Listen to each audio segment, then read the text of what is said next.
नमस्कार, आप देख रहे हैं विशेष और मैं हूं पुण्य प्रसून वाजपेयी। भारत ने बलूचिस्तान की आजादी की मांग की हवा दी तो पाकिस्तान के पसीने छूटने लगे। यूनाइटेड नेशन के मंच पर भारत ने कश्मीर में पाकिस्तान द्वारा प्रायोजित आतंकवाद और बलूचिस्तान के दमन का मुद्दा उठाया तो पाकिस्तान एक बार फिर तिलमिला गया। लेकिन अब दुनिया की नजरों में पाकिस्तान बेपर्दा हो रहा है।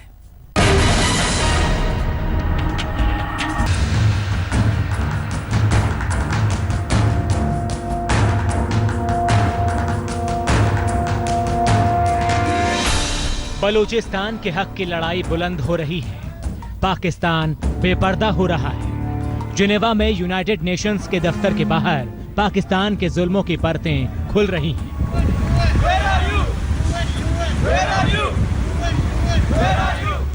ये बलूचिस्तान की आजादी के सिपाही हैं जो अब आर पार की लड़ाई में कूद चुके हैं।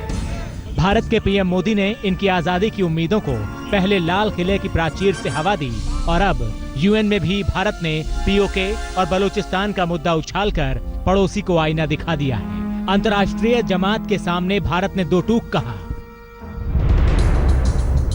कश्मीर में अशांति की वजह पाकिस्तान प्रायोजित सीमा पार आतंकवाद है। कश्मीर में आतंकवाद की वजह पाकिस्तान की क्षेत्रीय महत्वाकांक्षा है। भारत ने खुद को शांतिपूर्ण लोकतांत्रिक समाज के तौर पर साबित किया है। इसके विपरीत पाकिस्तान की तानाशाही पहचान बलूचिस्तान में भी साबित हुई है। बलूचिस्तान में पाकिस्तान मानवाधिकार का उल्लंघन करता रहा है। भारत ने बिना लाग लपेट के दुनिया को पाकिस्तान की सच्चाई बता दी, वो सच्चाई जो पाकिस्तान को आतंक का कारोबारी साबित करता है। भारत ने तय कर लिया है, कश्मीर में पाक प्रायोजित आतंक को कुचलने की तो बलूचिस्तान में आजादी की उठती आवाज से आवाज मिलाने की। भारत के विदेश सचिव ने आज कह दिया कि जब तक बलूचिस्तान में ज्यादती जारी है, भारत खामोश नहीं रहने वाला। देखिए, जब तक बलूचिस्तान में रिप्रेशन रहेगा, जब तक कि वहां के जो नागरिक हैं उनकी फंडामेंटल राइट्स वायलेट की जाएंगी, तब तक भारत इस मुद्दे को उठाए। भारत के इसी मजबूत स्टैंड ने बलूचिस्तान की उम्मीदों को 7वें आसमान पर पहुंचा दिया है। पहले से बदनाम पाकिस्तान का दो मुहापन भी जारी है। वो कश्मीर में आतंक को हवा भी देता है और अंतर्राष्ट्रीय मंच पर आंसू भी बहाता है। इस बार भी यही हुआ। भारत के तीखे तेवर के बीच बौखलाए पाकिस्तान ने एक बार फिर कश्मीर राग अलापा, पर दुनिया अब उसके खेल को समझ चुकी है। आज तक ब्यूरो। सवाल है कि आखिर क्यों बलूचिस्तान के लोग पाकिस्तान के खिलाफ इतनी शिद्दत से उठ खड़े हुए हैं। जिस बलूचिस्तान से पाकिस्तान को सबसे ज्यादा प्राकृतिक संसाधन मिलते हैं, उसी बलूचिस्तान के लोगों से उसका सबसे बुरा बर्ताव जारी है।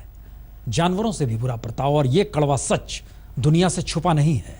दुनिया भर के मानवाधिकार संगठन बलूचिस्तान में पाकिस्तानी जुल्म पर अब सवाल उठा रहे हैं, उठाते पहले भी रहे हैं।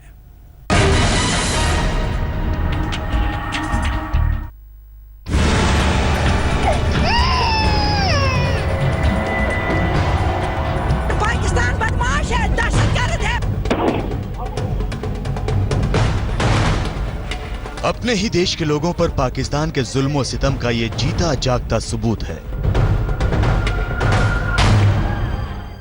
मैं आपको ये सारे एरिया दिखा रही हूँ जहाँ पर मैं आई हूँ। ये हमारे बलूच एरिया है। यहाँ से हर घर से किसी न किसी को उठाकर ले गए। जिस बलूचिस्तान से पाकिस्तान को जिंदगी मिलती है, जीने के लिए जरूरी खनिज संपदाएं मिलती हैं, जिसकी जमीन पर वो अपनी एटमी ताकत की नुमाइश करता है, उसी जमीन पर बलूचों का ही खून बहाने में उसे रत्ती भर दर्द नहीं होता। आप ये दर्द इस बलूच महिला की जुबानी सुनिए। यहाँ से हर घर से किसी न किसी को उठाकर ले गए हैं और उनके कुछ वक्त महीने बाद लाशें ही फेंकेंगे। तो हम लोग यही चाहते हैं दुनिया से कि वो बलूचिस्तान की आज़ादी के हवाले से यूएन में बात कर, उस दहशतगर्द मुल्क पाकिस्तान के ऊपर एक्शन ले।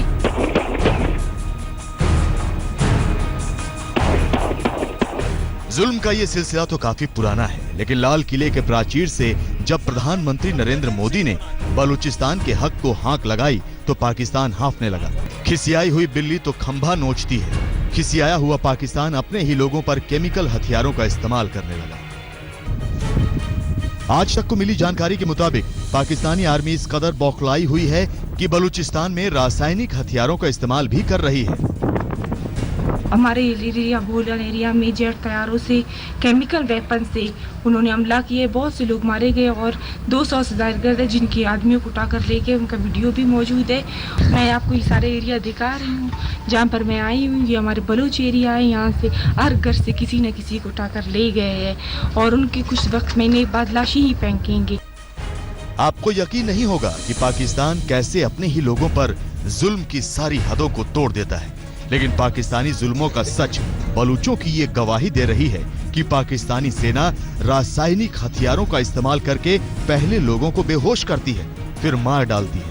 उनका आरोप है कि मकरान और कच्ची बोलान इलाके में रासायनिक हथियारों का इस्तेमाल हुआ और उसका नतीजा ये हुआ कि केमिकल के इस्तेमाल से जो शव मिले उन्हें पहचानना भी मुश्किल है। बेगुनाह लोगों को मारा जा रहा है। पिछले दिनों पाकिस्तानी अफवाज ने नसीराबाद और डेरा बुगटी में ऑपरेशन किया और आम लोगों पर केमिकल हथियार इस्तेमाल किए। ये कोई पहली दफ़ा नहीं है, इससे पहले भी 2006 ऑपरेशन में उन्होंने केमिकल हथियार इस्तेमाल किए और इसी साल नवाब अकबर बुगटी के ख़िलाफ़ भी उन्होंने ऑपरेशन के दौरान केमिकल हथियार और वेपन इस्तेमाल किए। इसके हमारे पास बाकायदा सबूत भी है, मगर पाकिस्तान को कोई पूछने वाला नहीं। बलोच रिपब्लिकन पार्टी इस संगीन जुर्म को दुनिया के सामने जाहिर करने की भरपूर कोशिश कर रही है और इस साल अक़वाम मुत्तहिदा का सेशन में भी पाकिस्तान के केमिकल हथियार इस्तेमाल करने जाहिर किया जाएगा। बलूचिस्तान ने तो कभी पाकिस्तान की गुलामी कबूल ही नहीं की। अगर खुद मुख्तारी गुनाह है तो उसका यही गुनाह आज सबसे बड़ी सजा बन गई है। बलूचिस्तान के बस इलाके बदलते हैं। आप क्वेटा में चले जाइए, डेरा बुगटी, मस्तंग, आवारान, कच्ची बोलान, बस इलाकों के नाम बदलेंगे लेकिन उनके दास्ताने दर्द नहीं। अनिल कुमार, आज तक।